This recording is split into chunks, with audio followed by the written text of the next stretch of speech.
clumsy. I think Eastern Suburbs will and can improve 100% on that. The week off just hasn't helped them. Their handling in that first half I thought was awful, and I really honestly believe they will improve 100%. I don't think Parramatta can. Closeness of the scores made it an interesting game, but it wasn't great football. I think the occasion got to both teams. But Parramatta, you've certainly got to give it to them. They've got a lot of heart, and I think there were a few blunders made there yesterday tactically by both sides, and I suppose in the end those 2 goal kicks by Cronin saved what would have been a barrage of criticism. Yes, but I'm the leader of the band. I'm the Sister Anna carrying the banner about Mick Cronin and the Sydney Cricket Ground, but that didn't dispel my doubts about Cronin yesterday. That wasn't the pressure that I'm talking of. I'm talking about a grand final pressure, and he's still got to prove it in a grand final, and I wish him well. I hope that his football career in Sydney doesn't go out on the note that under pressure of a grand final he buckles. Just maybe case that criticism's just what he needed, because he's obviously concentrating very hard on his kicks now. He lines them up and he just says, I'm not going to miss them. Well, good luck to him. But Frank, I'm going to give some more criticism now, and I'll give it before we can get too far into this.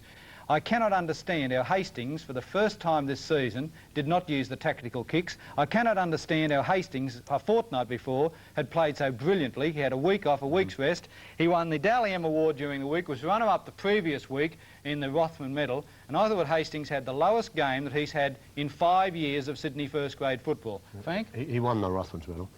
He won. He wasn't runner-up. Oh, sorry. I agree. He had a low game, a lower than normal game, but didn't kick at all. No, I'll tell you why. Because he's dropped the ball 22 times, and if you haven't got the ball and you haven't consistently got it, you can't kick it. Yes, but they had plenty of penalties. Case was talking about using the tactical kicking that and they had plenty of ball from scrums and everything too.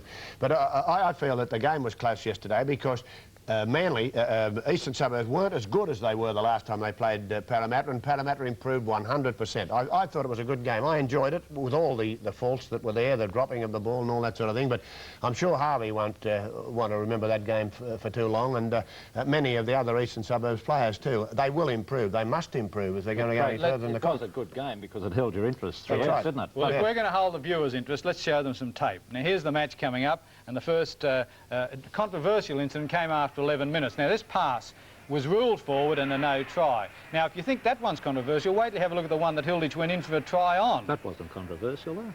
Well, I think it was forward. Definitely a forward pass. Now, here's Gitto just on half-time, pulled down short of the line. The ball here didn't go over the line at any stage, so there's no way it could be a try. And he didn't play it forward. But at the time, he played it forward, and it looked as though it was controversial. But Hartley was right again on this occasion. Here it is head on. See how he played the advantage, really? Could have given at least a penalty there. The Parramatta players lying all over the tackle player. Now, we go to 3 minutes into the second half, and the fairy tale comes true. Hastings to Laurie, and Laurie, after 8 weeks in reserve grade, goes in to make it 5-0. At this stage, each look to be home and hose. Look at the way Laurie goes past Price here. Yeah, well, very fresh and fit Rocky Laurie. That's right. Replacements, Jack, replacements. Against a player that just didn't let up in that first half. Here's the controversial pass from Kenny, back to the left. Now, Hilditch was offside. Doesn't matter that he collared the ball in. Hilditch was indeed offside. He was in an offside position to begin with. Look.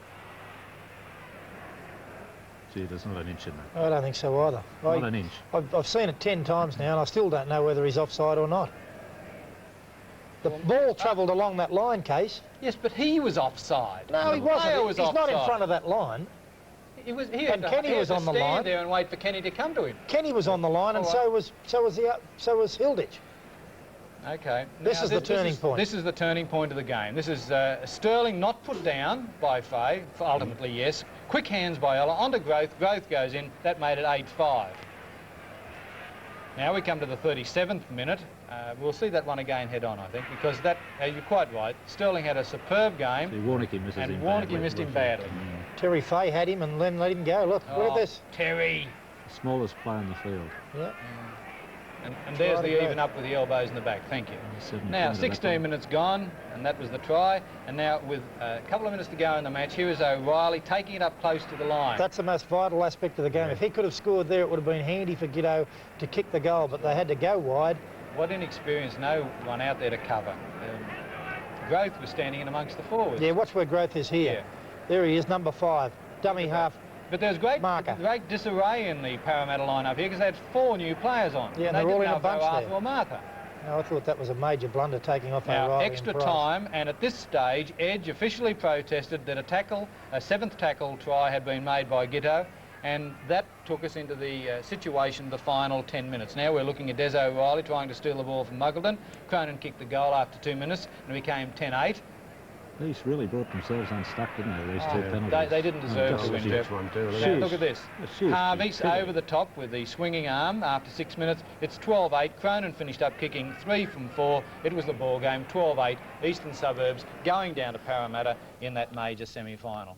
Now, I've been a little bit hard on a few players there, gentlemen, but really, there were so many stupid things done in that match that the questions have to be asked. That's right. Well, certainly East have got to ask how, first of all, John Harvey threw a silly pass and then gave away a ridiculous penalty in extra time, and that was ultimately the difference in 100 minutes of football, those two mistakes. There's only 2 goals of difference, Ron, and yet Parramatta did a lot less silly things than what Eastern Suburbs did. Exactly. Now, you know Eastern Suburbs can eliminate all that, and by Look, God, I think they Eastern will. Suburbs are still good things. I think that they will come back and do it the hard way as they did in the other 2 premierships they've There won. will be changes to that side. There has to be.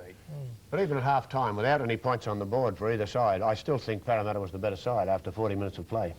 Yeah. On an error count basis or on a play basis? On a play basis. Yeah, I'm Case. inclined to agree with you. Well, I thought now, their players performed better. I mean, you look at the number of players at Sterling, Hilditch, Price, O'Reilly, Muggleton. I mean, they were good performances. I think Now, Muggleton's let's have a look. inclusion in the side was a blessing for It Parramatta. was, as it turned out. Now, let's have a look at the controversy of Gitto's try being scored on the 7th tackle. Here was conclusive proof that it was scored on the 6th tackle.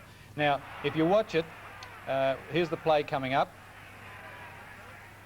Oh, he'd boosted. Now, Tackle. That's one tackle. now there's no, it's no tackles yet. No. We've got to start yet. There's the penalty. Now we have the tap, and this is where the Parramatta Bardwinkle or whoever it was who gave the information, he counted the tap as a tackle. Well, it's not. Now that is 1 tackle. 2. Somebody start counting, because I lose it after 3. Well, we haven't got to 3. Yeah, we have got. That's 3 now. See, I've lost it already. There's 3. Greg, come and give me some lessons, will you? Hope Michael's not watching this. Here comes 4. Michael, by the way, is my 7-year-old. Now here it is. It's 5, Ron. 5. It's Des O'Reilly. Right. Now we're on the 6th tackle. He's got the right signal. That he has. There's no doubt in the world that was a legitimate try. But we come to the fact, and I want to deal with this quickly because I have other things I want to talk about, that the Rugby League doesn't seem to be able to make rules that fit the occasion. They knocked back Parramatta in 1978 from their protest after the match with Manly that was refereed by Hartley because, indeed, there was no protest made during the match. Now we have the situation where they did protest during the match, as it turned out incorrectly, and people are saying today that it was, a standover tactic to intimidate Greg Hartley in those final 20 minutes. I personally think, Ron, the point you make is very valid, but I think Hartley's a much bigger man than to be intimidated by an action such as that. He's had a lot of experience, he's refereed a lot of grand finals. I think he would have taken that protest in his stride. I think it was a harassment by the Parramatta camp, and I think But excuse me, they had to do it, or else they didn't have a legal leg to stand on. Well, I'd like to know how, and I've heard rumours that a cricket ground member in the bar, looking at the replay of the try, counted 7 tackles. He obviously doesn't know the rules, and from that, Parramatta went, and the instruction went out for the protest. Now, you know, if that's how Parramatta are so obsessed with the man that refereed yesterday, I think that they were harassing him, and I think that the league should do something about it. No, I disagree completely. You can't have it both ways, Peter. If the league says that you must protest while the match is on in order to have some legal comeback after the match,